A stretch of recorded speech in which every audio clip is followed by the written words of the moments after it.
on, guys? Welcome to the channel. My name is Sam, and behind me there is my 1993 Nissan Skyline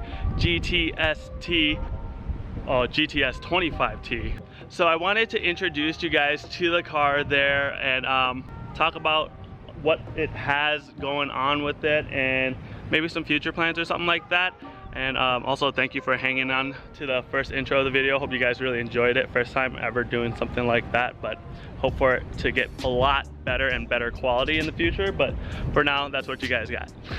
So yeah, let's talk about the car, guys. So I've never seen this body kit on any other Skyline. I've searched high and low and I cannot find the same body kit.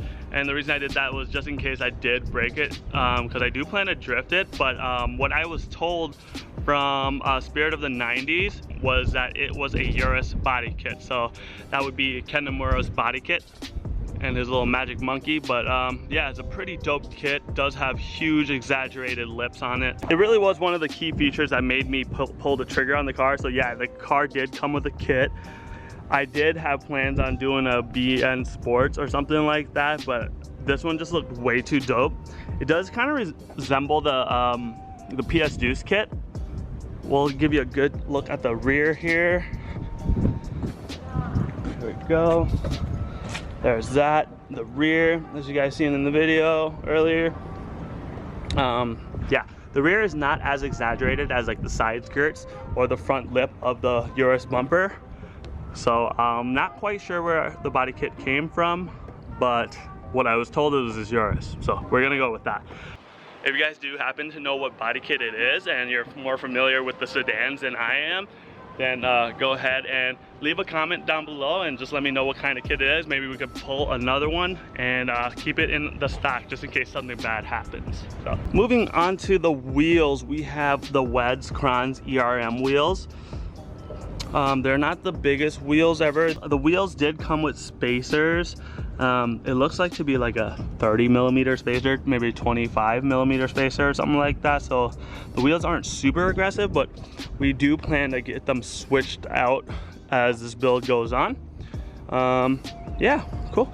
It also came with this custom hood. So guys, this hood here was actually custom made from the stock hood because it is actually all metal. So this hood is super heavy when you slam it shut and everything, and but they did a really great job on this work. I'm really curious on who did the work. So yeah, it's not like FRP or anything like that. And I'm not familiar with these side skirts as well, or these fenders, sorry, these fenders. I'm not familiar with who made the fenders. So kind of one of the weird things about buying a car from Japan is you don't always know what kind of body kit you're getting with that, but they did look really sick. And the body kit was kind of something that sold me on the car. I know it's weird to buy a car with a body kit already on there, but hey, I went ahead and pulled the trigger anyway because I was really a fan. With a bunch of research, I couldn't find out what it was. PS Deuce does make a really sick kit for this car, but it seemed like everybody had that, and I wanted to go on a different route. So yeah, funny thing about this is that if you've noticed, the other caliper on the other side, the brake caliper, was like a light blue and this one's like a dark blue. So we're definitely gonna have to do something about that. So guys, as far as the headlights go, they're pretty much stock. I don't believe that they're tinted at all. They do look a little bit darker than the clear chrome that comes on like the other headlights, so who knows. I did have them buffed off and polished a little bit, so they are a lot better than they came, but yeah, there are some signs of aging over the top there. All right, moving into the rear, guys. Again, I'm sorry, I do not know what kit or lip this is. It is on a stock rear bumper. Tail lights, these have the this housing over here. Some of them are exposed like completely.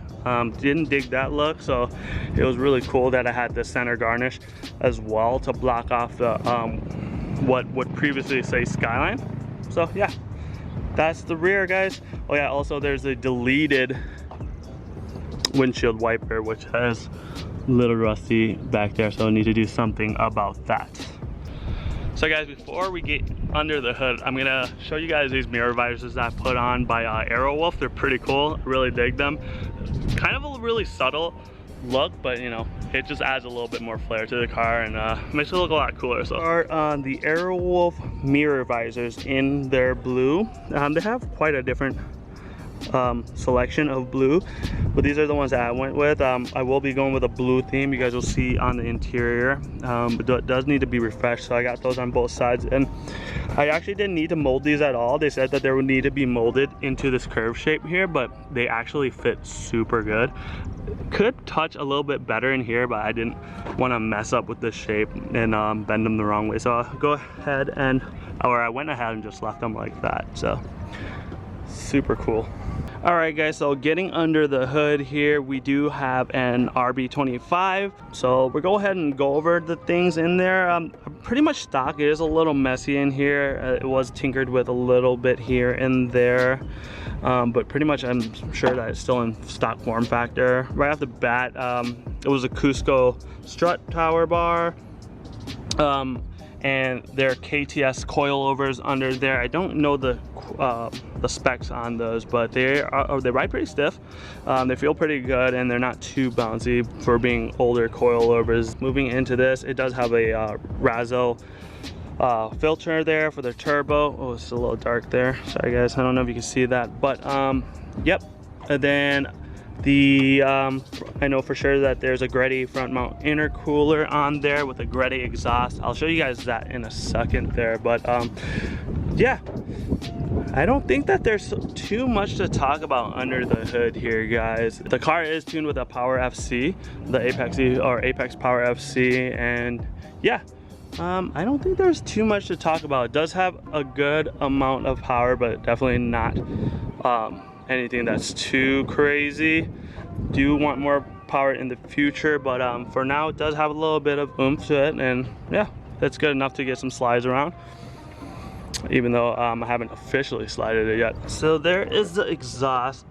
This exhaust is beat up. These tips are pretty beat up there. As you can see, there's a big old dent in it.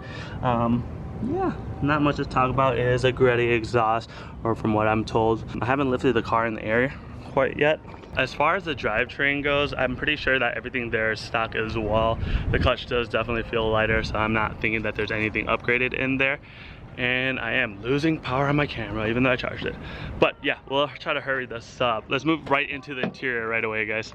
In the interior here, we have a bunch of gauges right off the bat. These are depot gauges. I have a oil pressure, oil temperature, and this janky, oh, I wish I could show you guys, or I will show you guys. All right, and then we have, okay, so for these gauges, we have the oil pressure, oil temperature. I do have a boost gauge here and the airflow ratio gauge. This one's super janky. It does work, but it's like super old. Yeah, Momo Corsa steering wheel, which has seen better days. Do you guys hear that? My car speaks Japanese to me. But yeah, this wheel is cracked to hell. I definitely need a new one, so that is in the plans for the future here. Came with this radio that does not have like FM stations for the US, so that one is JDM as hell. The Power FC, like I said, the car was tuned, but it's not on American tune yet, so we definitely need to get the airflow ratio right for our elevation and whatnot there, and our fuel. So that's in the plans. Came with this Razzo shift knob and this little drift button here, there, and yeah. As you can see, there's definitely a lot of blue going on from the previous owner. Bought it like that. That looks janky as hell, so I definitely want to change that out. And some of these door panels were not done the best, so maybe you want to switch the blue out and do like bride fabric or something like that. So it's on all of the panels, even in the rear there. So yeah, a lot of blue going on. I definitely want to do some blue bucket seats in the future, so to like take away some of the blue would be a lot better for me.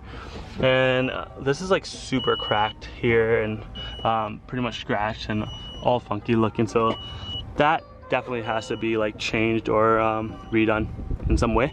And yeah, lastly, for the interior that I want to talk about is this bucket seat. Not the best bucket seat in the world, sagging, but it definitely does hold you when you're hitting some corners. It definitely does hug, but it has seen better days. So yeah, pretty much it for the interior, guys. Nothing too crazy there. So yeah, guys, that is the R33. My battery is literally blinking at me, so I don't want it to shut off, and I want to finish this video. So yeah, so that happened, guys. But bringing it back to the house, just wanted to say that I've had the car for about almost a year now, or actually a year, and I don't remember when. It was like June 9th or something like that. From AB's and AB Autos and Imports out of Florida, but they now go by Spirit of the 90s, and they deal exclusively in importing right-hand drive cars.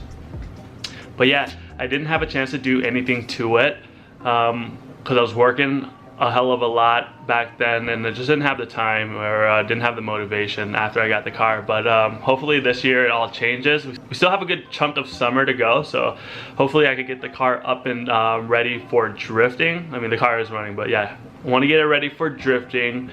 And yeah, guys, if you liked the video, go ahead and smash the like button. Leave a comment for me if you have any questions. Oh yeah, don't forget to subscribe as well, guys.